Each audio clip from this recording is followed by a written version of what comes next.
नमस्कार, पहचान फरीदाबाद देख रहे हैं आप और मैं आपके साथ ओम सेठी। जी नहीं, आज मैं कोई किसी खबर की जानकारी देने के लिए आपके साथ नहीं जुड़ा हूं, बल्कि एक ऐसी ऐतिहासिक जगह आपको लेकर चलने वाला हूं जिसका सीधा रिश्ता महाभारत से जुड़ा है, भगवान श्री कृष्ण से जुड़ा है और महर्षि पराशर से जुड़ा है। हालांकि उस रास्ते तक पहुंचने के लिए जो है फरीदाबाद वासी बहुत ही कंफ्यूज हो जाते हैं कि वो रास्ता कहां पर है। इसलिए आज पहचान फरीदाबाद आपको वहां के रास्ते की जानकारी भी देगा, साथ ही अद्भुत, अविश्वसनीय, अतुलनीय और अक्षुण कहानियाँ भी बताएगा उस पवित्र जगह से संबंधित।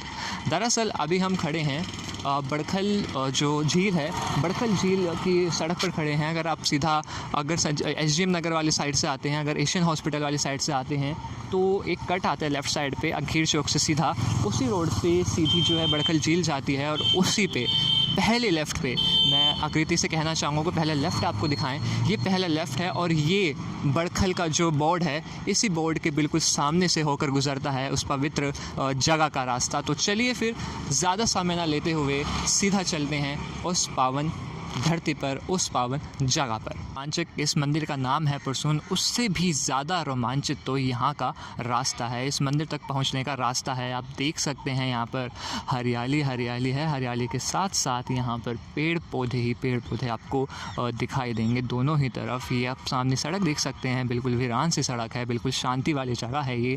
और साथ ही साथ यहाँ भी पेड़ और बीच में एक वीरान रास्ता का जो मैंने आपको बोर्ड दिखाया था, बड़खल टूरिज़्म का जो मैंने आपको बोर्ड दिखाया था, वहाँ से पूरा लेफ़्ट आते आते लगभग 1 किलोमीटर बाद आपको ये परसून मंदिर का बोर्ड दिखाई देगा। और आप देख सकते हैं यहाँ का रास्ता बहुत ही सुनसान, बहुत ही ज़्यादा वीरान। यहाँ पर काफ़ी लोग जो हैं आने से भी डरते हैं कि अगर कोई तेंदुआ आ गया, कोई जंगली जानवर आ गया तो क्या हाल हो सकता है। आप देख सकते हैं बहुत ही वीरान, बहुत ही सुनसान, बहुत ही शांत यहाँ का वातावरण है। पक्षियों की आवाज़ आपको यहाँ सुनाई देगी। और अब ज़्यादा समय ना ज़ाया करते हुए सीधा चलते हैं मंदिर की ओर। मंदिर की पवित्र धरती तक पहुँचने के लिए पहचान फरीदाबाद पूरी जो है कठिन रास्ते पार करके यहाँ तक आखिरकार पहुँच गया है। आप देख सकते हैं मेरे पीछे प्रसून मंदिर का प्रांगण है और इसी के साथ अगर आप देखें, जैसे ही आप प्रसून मंदिर के प्रांगण की तरफ पहुँचेंगे, अपने पाक करेंगे तो उसी के साथ आपको शनिदेव का मंदिर भी दिखाई देगा। और उसके बाद यहाँ का प्रांगण आपको ऐसा दिखाई देगा, बल्कि मंदिर जो है वो नीचे स्थित है। अभी वहाँ पर हम आपको लेकर चलेंगे। अभी जहाँ पे हम खड़े थे और मुख्य द्वार के अगर आप 2-4 कदम आगे आएंगे तो ये आप देख सकते हैं सामने नज़ारे। अभी तो हमने मंदिर के दर्शन ही नहीं करे हैं, लेकिन मंदिर के दर्शन करने से पहले ही आप यहाँ पे हिल्स स्टेशन को फरीदाबाद के देख सकते हैं। इतना अच्छा लुक यहाँ पर है, इतना अच्छा व्यू यहाँ पर है कि यहाँ पर आप अपनी फैमिली के साथ, अपने परिवार के साथ, अपने दोस्तों के साथ भी पिकनिक के लिए आ सकते हैं।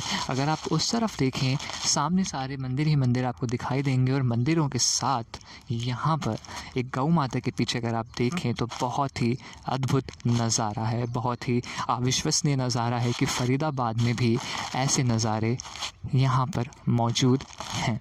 हम सीधा मंदिर की ओर चल रहे हैं और आप देख सकते हैं ये सीढ़ियों को पार करके हमें मंदिर की ओर जाना है। और यहाँ पर आपको राम नाम का आवाज़ हर जगह दिखाई देगा। अगर आप पत्थर की बात करें, अगर आप सीढ़ियों की बात करेंगे तो जय श्री राम आपको हर जगह यहाँ पर दिखाई देगा। और साथ ही साथ अगर आप यहाँ के नज़ारों की बात करें तो यहाँ पर शांति के अलावा आपको कुछ महसूस नहीं होगा।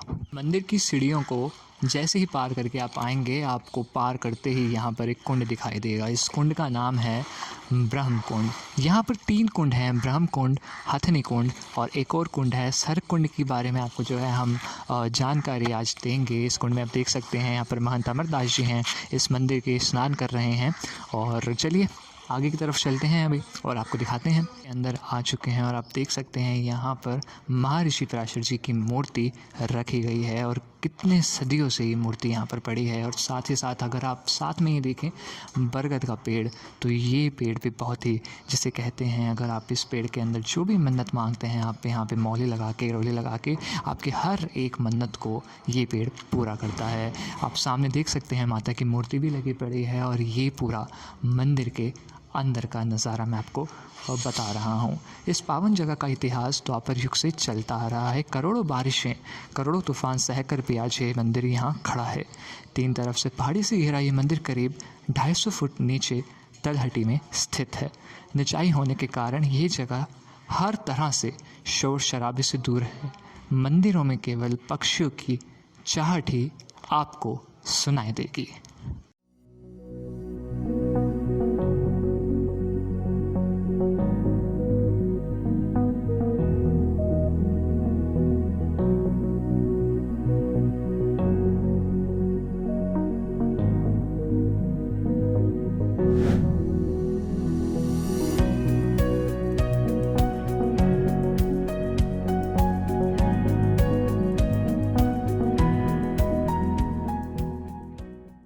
एक कुंड हमने आपको दिखाया था और यहाँ अगर आप देखें तो एक और कुंड हमें दिखाया, लेकिन यहाँ पर पानी नहीं है। पूरा कुंड जो है सूख चुका है। पूरा कुंड जो है बिल्कुल पानी की बूंद यहाँ पर नहीं है। पूरा कुंड सूखा हुआ है। अगर आप यहाँ की बात अगर 15-20 साल पहले की करें तो यहाँ पर बहुत सारा पानी जमा होता था। लोग दूर दूर से यहाँ पर जो है स्नान करने के लिए आते थे। यहाँ पर ऋषि पराशर ने बाण चलाकर अमृत कुंड, हथिया कुंड और ब्रह्मा कुंड नामक 3 सरोवर बनाए थे, जिनकी अलग अलग खूबियाँ बताई जाती हैं। मान्यता है कि ब्रह्मा कुंड ऋषियों के स्नान का गवाह है। यहाँ ऋषि पराशर स्नान करने के बाद नित्य पूजा कर्म आदि करते थे। ऐसी मान्यता है कि इन कुंडों में स्नान करने से विभिन्न प्रकार के रोग दूर होते हैं।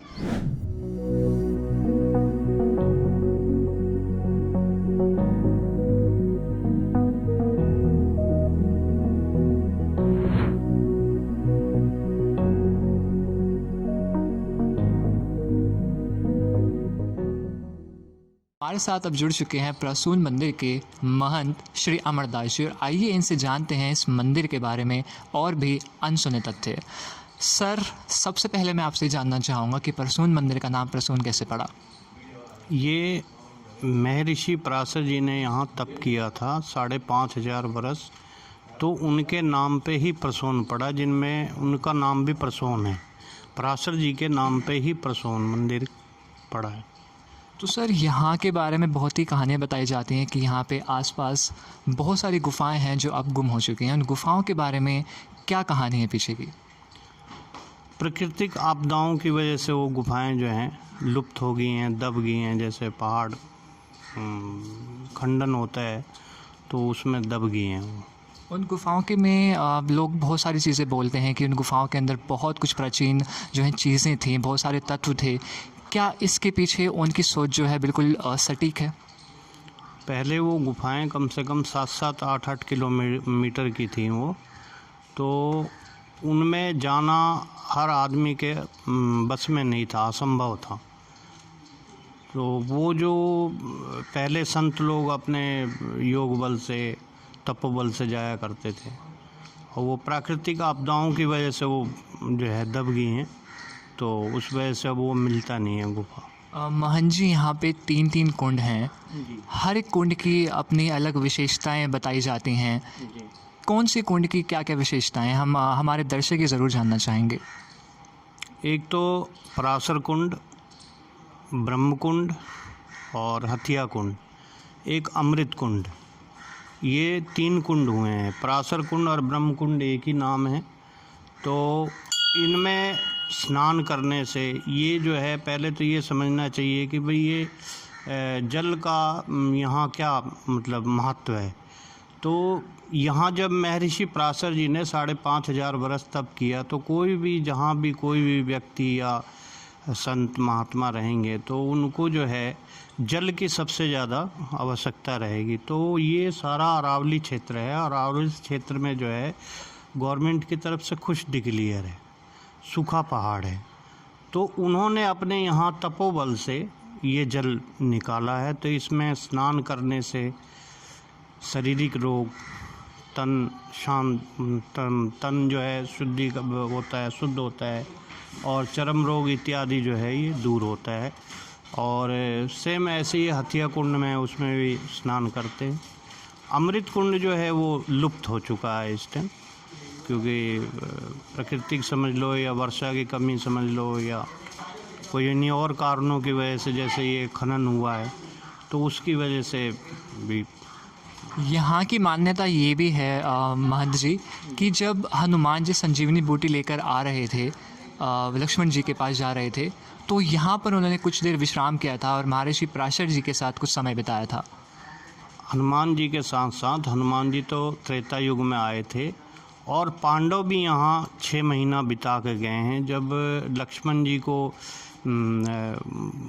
लग गया है, घात लग गया है, तो उन्होंने यहाँ जब आकाश मार्ग से जा रहे तो उन्होंने कहा क्यों ना हम महर्षि पराशर जी से आशीर्वाद लेते हुए आगे के लिए जाएं।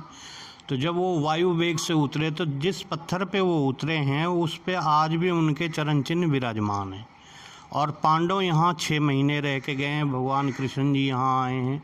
भरत जी का आगमन हुआ है जब भगवान श्री रामचंद्र जी अश्वमेघ यज्ञ कर रहे होते हैं, तो स्वयं भगवान श्री रामचंद्र जी कहते हैं कि जो है आप हे भरत आप जाओ और पराशर जी को आप स्वयं लिवा के लाओ। ये यूँ तो ये उनका पूरा क्षेत्र है पराशर जी का, आप देख रहे हो कम से कम 100 एकड़ में फैला हुआ है, मगर जो मेन बैठ के जहाँ तप किया है वो महर्षि पराशर जी की तपो बैठक ये है जिसमें राधा कृष्ण विराजमान है। क्योंकि भगवान विष्णु के उपासक ज़्यादा रहे हैं पराशर जी, तो उनका ये स्थान है, ये प्राचीन है और उनके चरण हैं जिसमें कोई हमें दिखा दीजिए कहाँ पर है चरण। वो ये महर्षि पराशर जी के चरण हैं जो अमावस्या को मेला लगता है और इनकी विशेष पूजा होती है महर्षि पराशर जी के। और अमावस्या की रात्रि को भजन कीर्तन भी होते हैं। और इनका जो सबसे बड़ा उत्सव है वो वैशाख मास की प्रतिपदा को जो है 3 दिन के लिए उत्सव रहता है, भारी उत्सव रहता है। खूब अच्छे आयोजन होते हैं, कथा होता है, हवन होता है, भंडारे चलते हैं। वो बहुत बड़ा विशाल जो है। देश के हर कोने से लोग यहाँ पर आना ज़रूर पसंद करेंगे क्योंकि ये जगह ही इतनी खूबसूरत है। इस जगह को पर्यटन स्थल के रूप में विकसित करने के लिए ज़्यादा कुछ नहीं करना है, केवल इस जगह को पर्यटन स्थल के रूप में मान्यता देनी है। इस जगह का थोड़ा प्रचार प्रसार करने से ही बात बन जाएगी।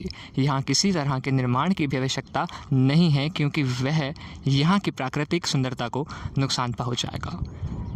प्राकृतिक सौंदर्य की इस जगह का यह जो है प्राकृतिक जो सौंदर्य है इस जगह का मुख्य आकर्षण है। आप देख सकते हैं कि कितनी ज़्यादा खूबसूरती यहाँ पर आपको नज़र आएगी। अगर मैं बात करूँ उस कोने की, इस कोने की या उस कोने की, हर कोने में आपको प्रकृति की सुंदरता, खूबसूरती दिखाई देगी। और मैं उम्मीद करता हूँ कि आज पहचान फरीदाबाद के साथ आपको यहाँ का सफ़र ज़रूर पसंद आया होगा। और अब मैं आपसे विदा लेता हूँ। और भी खबरों के लिए अब बने रहिए हमारे साथ। मैं ओम सेठी, वीडियो जर्नलिस्ट आकृति के साथ। धन्यवाद।